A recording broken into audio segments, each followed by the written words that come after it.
이게 너의 이야기라는 다큐멘터리에 대해서 얘기하려고 그러는데요. 그 2021년도 지금 오늘 8월 23일부터 8월 29일 기간 동안에 그 EBS 국제 다큐 영화제가 개최되고 있어요. 이게 EBS 방송국의 정규 프로그램으로 방영돼 있어요. 그러니까 지금 보면 되는데 이제 만약에 못 보면 4,950원만 내면 D박스라는 방식으로 방송이 된 날만부터 한 며칠 동안 전체 프로그램 다시 보기를 할 수가 있어요. 우리나라 다큐멘터리 영화 중에서 가장, 이게 오래된 거고, 가장 큰 다큐멘터리 영화제고, 영화관에 가서 다큐멘터리 하나 보면 굉장히 비싼데, 굉장히 수준 높은 다큐멘터리를 그냥 무료로 볼 수 있어요. 오늘 왜 이 얘기를 하냐면, 앨리스 쿤이라는 사람의 너의 이야기, The Case You가 페스티벌 초이스 글로벌 경쟁 부분에 선정된 6편 중에 한 작품이었는데 오늘 가장 먼저 방영이 됐어요. 근데 이거를 이 다큐멘터리에 대해서 얘기하면서 다큐멘터리에 대해서 어떻게 봐야 되느냐라는 거에 대해서 생각해 볼 수 있는 좋은 작품이라서 일부러 이 작품을 선정했어요. 관련 홈페이지에서 찾을 수 있는 프로그램 북이 있어요. 그 프로그램 북을 보면 훌륭한 시놉시스들이 아주 훌륭하게 잘 되어 있더라고요. 그래서 그 시놉시스만 보면 전체 내용을 굉장히 좋게 할 수 있어요. 읽어보면 5명의 젊은 여성이 당당하게 걸어와서 말없이 정면을 응시한다. 강렬한 눈길을 보내는 5 여성은 무슨 말을 하고 싶은 것일까? 영화는 각 여성의 이야기를 듣는다. 여성들은 모두 같은 오디션에 참석했고 그것에서 연기라는 이름으로 조직적인 성적 학대와 폭력을 겪었다. 심지어 그 오디션 자료가 영화에 활용되기도 했다. 앨리슨 감독 역시 그 피해자 중 하나였다. 카메라 앞에 선 여성들과 카메라 뒤에 선 감독은 그동안 자신의 잘못이 아닐까 되물으며 자책하고 기억을 곱씹는 힘든 시간을 보내고 있었다. 심한 내상을 입은 여성들은 각자 침잠하고 있던 상황에서 벗어나 함께 경험을 나누고 그날의 사건을 재현한다. 이때 영화 무대는 그날의 사건이 발생한 출발 지점이기도 하지만 사건을 알리고 진상을 밝히며 공감과 치유를 시도하는 장이기도 하다. 그러니까 심리적으로 왜 다시 한번 재현하는 이게 심리적으로 굉장히 중요한 심리극, 굉장히 중요한 그 트라우마 치료 방법이죠. 이제 여성들은 영화라는 장에 다시 서서 당당히 응징하면서 발화하고 대응하려고 한다. 현재 사건은 제작사와 여배들 간의 법적 공방이 진행 중이다. 이걸 통해서 이제 이걸 깨달았기 때문에 한 거죠. 영화를 보다 보면 늘 되묻는 질문이 있다. 왜 고통에 절규하는 피해자는 코너에 몰려 있는데 가해자는 추상적이거나 비가시적이거나 그래서 안전망안에 존재하는가? 이거 문학에서도 이런 질문하는 경우를 봤어요. 내가 호주에 유학 가 있을 텐데 화장실 벽에 왜 문학은 패배자들의 기록인가? 패배자들만의 기록인가? 그리고 화장실 벽에 써놓은 걸 봤어요. 그러니까 문학 전공한 사람인데 이제 고민이 많았던 거죠. 이것도 비슷한 질문이에요. 그래서 이 질문에 대해서 이거 굉장히 예술과 문학과 그런 것 공통적인 질문인데 약간 웃긴, 왜 예술 작품이라는 게 뭐 힘이 없다고 생각하는 경우가 많죠. 이런 질문에 대해서는 대답을 해야 될 것 같아서 이 분도 이런 질문을 했고 이 시놉시스 만든 사람도 이승민 씨도 그리고 나도 이 질문에 대한 대답을 해야 될 필요가 있고 이게 다큐멘터리라든가 예술이 해야 될 대답 가장 중요한 질문 중에 하나가 아닐까 생각해서 심리학도 마찬가지고 이 인문학이 굉장히 많죠. 이런 질문에 대해서 어떻게 대답해야 되는지에 대해서 생각하게 만들죠. 그래서 이 대답을 해야 될 것 같아서 이 글을 썼어요. 의미 있는 대화를 진행하고 있다는 점을 충분히 의식하고 발화하는 그걸 배우들이 되니까 제가 무슨 발화하는지 굉장히 의식하더라고요. 그러니까 이게 대사들이 굉장히 중요하죠. 말들이 이 다큐멘터리 영화의 주요 초점이에요. 그리고 그 핵심 주제가 감정과 정서, 그죠? 그것도 말로 정확하게 설명하기 어려운 과거의 감정과 정서, 그걸 말하려고 그러는 거죠. 피해자 배우들의 이러한 노력 덕분에 어디까지가 연기이고 어디까지가 학대인가. 요컨대 권력은 어떻게 선을 넘어서 남용하는가에 대한 아주 효과적인 질문을 할 수 있게 해요. 이게 이제 연출의 의도겠죠. 이러한 주제를 멋진 틀 속에서 제시한다는 다큐멘터리 영화의 교과서적인 성취라고 할 수 있어요. 그러니까 이제 그 국제 영화제 본선에 말하자면 다큐멘터리 영화제 본선에 진출해 있는 거죠. 아마 EBS 다큐멘터리 영화제가 세계 다큐멘터리 영화제에서 굉장히 중요한 곳일 거예요. 그러니까 이 작품이 굉장히 중요한 작품인 거죠, 전체적으로. 그러나 이러한 영화, 그리고 이러한 영화의 기반이라고 할 수 있을 이론적 배경인 대결 구도를 중심으로 하는 정치적 페미니즘, 이게 그 밑에 깔려 있는 것 같은데 가장 큰 약점이 있다고 생각돼요. 그래서 얘기하려는 거예요.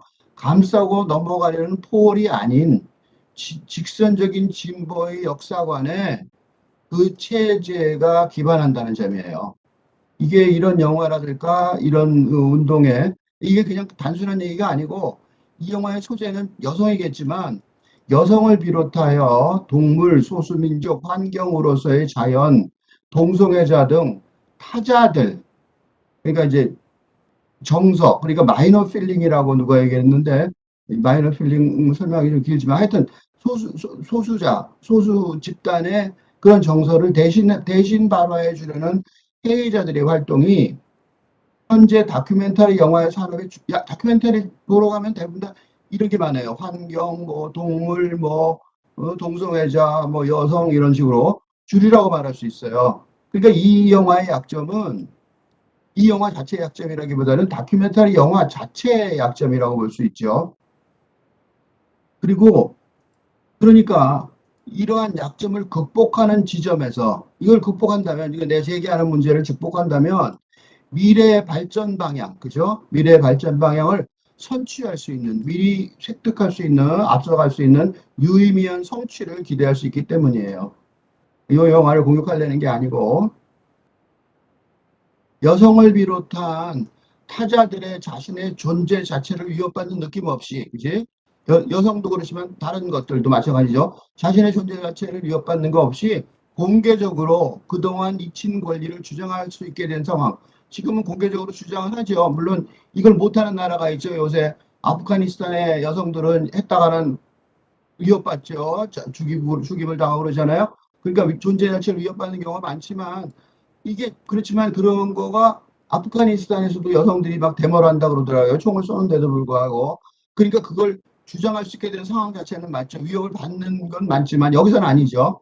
이 자체가 위협을 받더라도, 요거는 위협을 받더라도 또는 위협을 받더라도 이렇게 생각, 여기다 아프가니스탄 보면 위협을 받더라도 어, 아프가니스탄 보면 그렇죠. 이런 게 말하자면 탈근대 시대의 산물이라고 볼 수 있어요. 그러니까 근대 시대가 지났기 때문에 그런 거죠. 그런데도 이 영화는 피해자 여성들이 자아와 주체의 근대적 독립 주체성을 확보한다는, 이런 거는 근대성의 대중화를 이룩하기 시작했던 1789년의 프랑스 혁명에 어울릴 만한 자유와 해방의 열정이거든요. 그러니까 주체의 자유를 획득한다. 어? 평등하게 그렇게 획득한다. 이거는 그 이거는 그 프랑스 혁명부터 이미 근대 사회가 시작될 때부터 있었던 거란 말이죠. 그러니까 이게 뭐냐면 8근대 시대가 돼서 타자들이 이 말을 할 수 있게 됐는데 아직 완전히 확보하지 못했지만 그런 근대적 권리를 주장하고 있는 거예요. 그러니까 시대는 탈근대 시대인데 그 옛날의 권리 회복을 주장하고 있는 거죠. 그러니까 이렇게 보면 두 시대의 동시적 공존이라는 모순을 이뤄내요. 비유를 동원해서 설명하자면 세탁기가 보편화된 시대인데 마을 빨래터스의 권리를 주장하고 있는 것 같은 느낌이 들어요. 좀 과장돼서 얘기하자면 타자들의 권리가 충분히 옹호되지는 않았지만 이 영화의 피해자 배우들처럼 성공할 것이라는 예감을 갖고 법적 소송을 진행하잖아요. 우리 지지 않을 거다. 그렇게 얘기도 해요, 거기서. 그러니까 그런 만큼 여성의 권리가 확보되는 상황이죠. 그러니까 소수 집단의 정서를 공감할 수 있게 묘사하는 것. 이거는 그러니까 그렇게 충분하지 않다고 평가할 수 있어요. 이 다큐멘터리의 맨 마지막에 피해자 배우 중 한 명이 관객에게 좋은 직장을 만들자고 호소롭게 이렇게 말을 해요. 그런데 좋은 직장이나 사회가 어떤 식으로 만들어져야 하는지 대안은커녕 그러한 길로 나아가는 방향성조차 제시하지 못했다는 자각. 이게 문제인 거죠. 그래, 잘 알겠어. 근데 어떻게 해야 돼? 라는 대답은 안 한다는 거죠. 이런 문제점은 이렇게 뛰어난 다큐멘터리의 약점이라기보다는 이분은 지금까지의 그 다큐멘터리가 해온 그거를 아주 너무 훌륭하고 멋있게 해냈거든요. 문제는 현재 다큐멘터리 산업이 영화계의 중심이 되지 못하고 있는 이유인 것 같아요.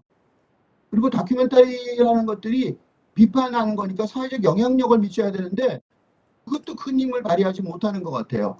기후변화에 대해서 아주 유명한 그 다큐멘터리가 많거든요. 기후변화 그 다큐멘터리를 보고 고개를 끄덕거린다면 안 바뀐단 말이죠. 그저 대부분의 경우 개개인의 양심이나 상식에 호소하는 결론으로 짓는 경우가 대부분이에요. 그러니까 타자들, 즉 소수 집단에 대한 다큐멘터리 영화 또는 페미니즘 이런 것들이 반대하는 게 아니라 그런 연구에 있어서 객관적인 보고와 연구의 자세 요 부분만 유지하고 지속하는 것이 맞냐 이거야. 그건 불가능해진 거 아닌가.